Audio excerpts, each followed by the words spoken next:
ফলগুলো গরমে পেকে গেছে বেশি, মারে দিয়ে আসি। দেখ মা, তুই আমার একটা মাত্র মেয়ে, তোর অত চিন্তা কিসির? তোরে না বলিসি কিছু হলেই তুই এখানে চলে আসবি? মা এখন এসে কি করবো বলো, আমার তো 2টা বাচ্চা আছে। বাচ্চা হয়েছে তাই কি হয়েছে? তুই কি পয়সা গেছিস? তোর কাবিন করা 5 লাখ টাকায়, তুই এখানে চলে আয়। কাবিনের টাকা নিয়ে তোর ওর থেকে ভালো জায়গায় ভালো ছেলের সাথে আমি বিয়ে দেবো। মা তোমারে বলছি না তুমি এইসব কথা বলবে না, এমনি এরকম জিদ করে থাকে তাহলে ও দিয়ে দেবে না। হ্যাঁ, ওরকম জিদ মেরে থাক। এক কাজ করি মা, আমি চলে আসি তাহলে ভয় পাবে না। হ্যাঁ চলে আয়। ঠিক আছে আসতেছি। এক্ষুনি চলে আয় বুঝাই। আচ্ছা মা, আমি এক্ষুনি আসতেছি। আচ্ছা রাখতেছি। মা আমাকে বলে যে মায়ের সাথে কথা বলবা না, সংসারের কথা বলবা না, এটা বলবা না, ওইটা বলবা না, স্বামীরে চাপ দিবা না। আর মা নিজের মেয়ের সংসার ভাঙতেছে। নিজের মেয়ের সংসার কি ওইভাবে ভাঙতে পারে? 2টা বাচ্চা আছে, বাচ্চা 2টার কি হবে একবার চিন্তা করে না? না, একটা ব্যবস্থা নিতে হবে। কি ব্যাপার, কাজের মধ্যে ফোন দিলে কি বলবা তাড়াতাড়ি বলো, সময় নেই। ফোনটা ধরে যদি এভাবে কথা বলো তাহলে তোমার সাথে কি কথা বলবো আমি? আচ্ছা বাবা, কাজ করতেছি, কি বলবা বলো না। তোমার মা, এই তোমার কি বাসায় কোনো কাজ নেই? দিন রাত 24 ঘন্টা আমার মাকে নিয়ে তোমার সমস্যা। আমার পুরো কথা না শুনে রিয়াক্ট করো কেন তুমি? কি শুনবো? আমার মাকে নিয়ে তোমার এত নালিশ? আমি সবসময় তোমার মাকে নিয়ে নালিশ করি না। এই এত পেশাল ভালো লাগতেছে না, তুমি কি বলবা বলো না। তোমার বোন আস। ব্যাস, এবার আমার মাকে ছেড়ে আমার বোনকে ধরলে তুমি, তোমার সমস্যা কোথায় বলো। আচ্ছা তুমি পুরো কথা না শুনে রিয়াক্ট করো কেন তুমি? এই এত পেশাল ভালো লাগতেছে না, কি বলবা ক্লিয়ার বলো না। তোমার বোন আসতেছে। হ্যাঁ, তো বোন তার ভাইয়ের বাসায় আসবে, এখন কি আমি আমার বোনকে নিষেধ করে দেবো আসতে? আমার বোন আসলে তোমার সমস্যা? তাই তো, বোন আসবে তার ভাইয়ের বাড়ি, তো আমি রাগ করার কে? বা আমি কিছু বলার? তা বলতেছো কেন তুমি? আমার বোন যখন চাই তখন আসবে। শোনো, তোমার বোন একদমই চলে আসতেছে। একদমই চলে আসতেছে মানে? মানে তোমার বোন তার হাজবেন্ডের সাথে ঝগড়া করে এখানে আসতেছে। ঝগড়া করছে তাইলে ঠিক, আবার বোনকে আবার কিছু বলছে, দাঁড়াও দেখছি। এই শোনো, সবসময় বোনের পক্ষ নাও, একটাবার অন্তত বোনের জামাইয়ের সাপোর্ট নিয়ে দেখো তো। এই কি বলতেছো তুমি? আমি আমার বোনকে চিনি না, আমার বোন কেমন? আচ্ছা সবসময় কি তার স্বামীর দোষ হয়? তোমার বোনের কোনো দোষ নেই? না, আমার বোনের কোনো দোষ নেই, আমি আমার বোনকে ভালো করে চিনি। আর তুমি এইসব উল্টাপাল্টা কথা বলতেছো কিসের জন্য? হ্যাঁ, আর এইসব কথা তুমি কোথা থেকে শুনছো? আমি মায়ের ঘরে যাওয়ার সময় শুনছি। আর তুমি আর মা কি শুরু করছো? তোমরা কি চাও না যে সে সংসার করুক? অবশ্যই আমি আমার বোনের সুন্দর একটা সংসার চাই, এই জন্য তো চাচ্ছি ওই খবিসের কাছ থেকে ছাড়াই নিতে। আচ্ছা বোনরে যে ওখান থেকে নিয়ে আরেক জায়গায় বিয়ে দিবা, সে স্বামীও যদি ভালো না হয়? আরে বাবা, ভালো হবে না কেন? ভালো দেখে শুনে তারপরে দেবো। আর যে 2টা বাচ্চা আছে, বাচ্চাদের জন্য তোর বাবা আছে আর আমি তো আছি। তুমি সারা জীবন দায়িত্ব নিতে পারবা? এই তুমি এখন এইসব মাথায় দিও না তো, আমার মাথা খারাপ হয়ে যাচ্ছে। তুমি আর মা কি বলো তো, তোমাদের জন্য না আজকে এই অবস্থা। তোমার বোনের 2 দিন পর পর ঝগড়া করে এখানে চলে আসা, তোমরা প্রশ্রয় দাও। তা কি করবো বলো, আমার একটা মাত্র বোন, অনেক ভালোবাসি আমি ওরে। তুমি তোমার বোনকে ভালোবাসো, আমি বুঝি। মাও তার মেয়েকে খুব ভালোবাসে, এজন্য এমন করে, কিন্তু সে সংসার করবে না। তোমরা যদি এরকম করো, এত প্রশ্রয় দাও, তাহলে তো সংসার করতে পারবে না। আসলে তুমি ঠিক বলছো, আমি না এইভাবে ভাবিনি, কিন্তু কি করব বলো, আমি তো কিছুই বুঝতেছি না। তুমি কি চাও না তোমার বোন ভালোভাবে সংসার করুক? হ্যাঁ, আমি চাই ও খুব ভালোভাবে সংসার করুক। তাইলে এই যে মা 2 দিন পর পর ওদের পার্সোনাল বিষয় নিয়ে জিজ্ঞাসা করে, এটা জিজ্ঞাসা করে, ওটা জিজ্ঞাসা করে, এগুলো নিয়ে কথা বলে, তাদের ভিতরে আরো ঝগড়া সৃষ্টি হয়। কি বলো, মা এসব গুলো বলে ওরে? এগুলো তো ঠিক না। তোমার মা তো আমাকে বলে ভালো যে তুমি তোমার মায়ের সাথে বেশি কথা বলবে না, সংসারের বিষয় নিয়ে মায়ের সাথে বলতে নেই। আর তোমার মা এগুলো করে কেন?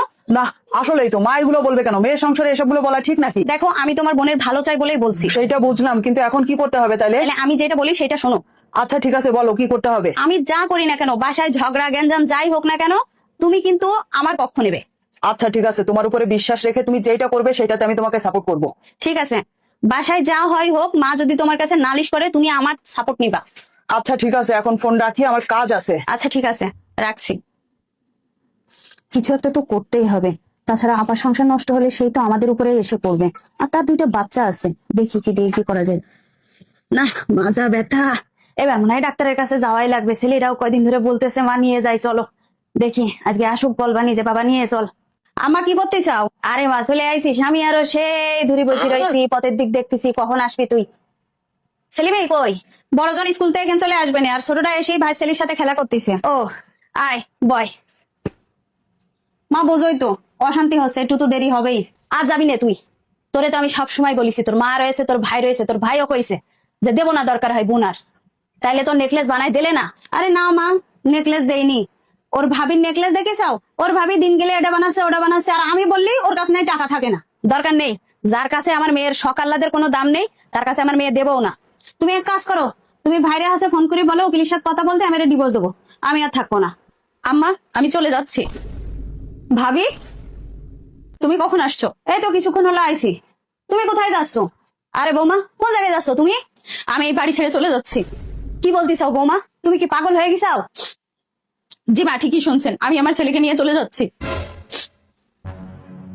আম্মা আপনি ভালো করে জানেন আমি কেমন। এই বাড়িতে আসার পর থেকে আমি আজ পর্যন্ত কখনো ঝগড়াঝাটি করে আমার বাবার বাড়ি যাইনি, কিন্তু আজকে আমি আর সহ্য করতে পারলাম না। কি বলতিস বৌমা? আমি তো জানি আমার ছেলের সাথে তোমার ঝগড়াঝাটি হয় না। আমি কি আপনার ছেলের কাছে কখনো জোর করে কিছু চাই, কোনো বিলাসিতা করি? আপনারা যেভাবে চলতে বলেন আমি সেইভাবেই চলি।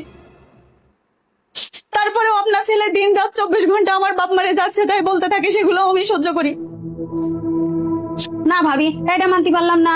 তোমার তো আমি ভাইয়ের সাথে গ্যাঞ্জাম করতেও দেখিনি। তুমি কি মনে করো তোমার ভাইয়া খুব সাধু? আম্মা, আমি আজ পর্যন্ত কখনো ওর কাছে কিছুই চাইনি। সামান্য একটা শাড়ি কিনে নিয়ে আমার সাথে কি পরিমাণ ঝগড়া করতেছে। আম্মা, এত ঝগড়াঝাটি হয় আমি কখনো আপনাদের বুঝতে দিছি দেই নাই। আমি আর সহ্য করতে পারবো না আম্মা, আমি থাকবো না এই বাসায়। আরে বোমা, তুমি কি পাগল হয়ে গেছো? বাচ্চাটার কথা চিন্তা করতেছো না তুমি? না আম্মা, আমি আমার মাকে ফোন দিছি, আমার মা স্টেশনে আসতেছে। তার মানে তুমি সব তোমার মারে কও? তোমারে যে আমি এত বোঝাই যে মার কাছে সংসারের কথা বলতে নেই, নিজের সংসারের কথা মার কাছে বলো কেন তুমি? কেন? আপনি তো দিন রাত 24 ঘন্টা আপনার মেয়ের সংসারের খবর নেন। মা, তোমার বৌমা কি বলতেছে? ও ঠিকই তো বললাম মা, আপনি তো দিন রাত 24 ঘন্টা মেয়ের সংসারে কি হচ্ছে কি না হচ্ছে সবকিছুর খবর নেন। এমনকি আপনার মেয়ে ঝগড়াঝাটি করলেই বলেন যে চলে আয়, এই বাড়ি চলে আয়, তুই কি পচে গেছিস, তোর ওই জায়গায় রাখবো না, তোর আরো ভালো জায়গায় বিয়ে দিব। তো আমি কি পচে গেছি? দেখো ভাবি, যা জানো না তা নিয়ে কথা বলি না। দেখো আপা, আমি অনেক কিছুই জানি। ভাবি, কি বলতে চাও তুমি এসব? দেখো আপা, আমি কি কিচ্ছু জানি না? আমি অনেক কিছুই জানি। তুমি যে ভাইয়ার মুখে মুখে তর্ক করো আর জিদ করো, আমি যদি এরকম তোমার ভাইয়ের সাথে করতাম না তো কবে আমাকে বের করে দিত বাড়ি থেকে। আর আম্মা, আপনি আমাকে যেভাবে বোঝান ওরকম যদি একটু নিজের মেয়েকেও বোঝাইতেন তাইলে অন্তত মেয়ের সংসার ভাঙতো না। 2 দিন পর পর আপনার মেয়ে এখানে এসে পড়ে থাকতো না। আর আপা, তুমি যে পরিমাণ জিদ করো, যে পরিমাণ মুখে মুখে তর্ক করো, কখনো কি ভাইয়া তোমার গায়ে হাত তুলছে? না, তোমার দুলা ভাই আমার গায়ে হাত তোলে না। তাইলে তুমি বোঝো। আর এরকম একটা মানুষের সাথে তুমি সবসময় জিদ করো, ঝগড়া করো। দেখো আপা, তুমি এই যে ঝগড়াঝাটি করে রাগ করে বারবার বাবার বাড়িতে চলে আসো, এরপরে কিন্তু ভাইয়ার মনে আর তোমাকে নিয়ে কোনো ভয় থাকবে না, তোমাকে হারানোর ভয়ই পাবে না ভাইয়া। আর হারানোর ভয়টা কখন চলে যায় জানো? যখন একটা মানুষের উপর থেকে মন উঠে যায়। তুমি কি তাই চাও? দেখো ভাবি, আমি না এইভাবে ভেবে দেখিনি, আমি তো শুধু আমার মতো করে ভাবছি। আর মা, তুমি তো আমারে যেভাবে বলছো আমি সেইভাবেই করতেছি। বোমা দেখো, আমি এরকম করে ভাবিনি, আমার একটা মাত্র মেয়ে তো। তুমি ঠিক কথা বলিস ভাবি, আমি না ওর উপরে অনেক চাপ দিই, এটা লাগবে ওইটা লাগবে সব সময়। আর দেয় ও, দেরিতে হইলেও সে জিনিস দেই, তারপরে ওর সাথে আমি খিসখিস করি, ঝগড়া করি। দেখ মা, যা হওয়ার হয়েছে, তুই আমার কাছে যে মাপসা, যে সুন্দর করে সংসার কর, সংসারটা ভাঙিস নে। ভাবি, আমি এক্ষুনি বাড়ি চলে যাচ্ছি। আরে না না আপা, এক্ষুনি যেতে হবে না, আমি রান্না বান্না করছি, খেয়ে দিয়ে তারপরে যাবে।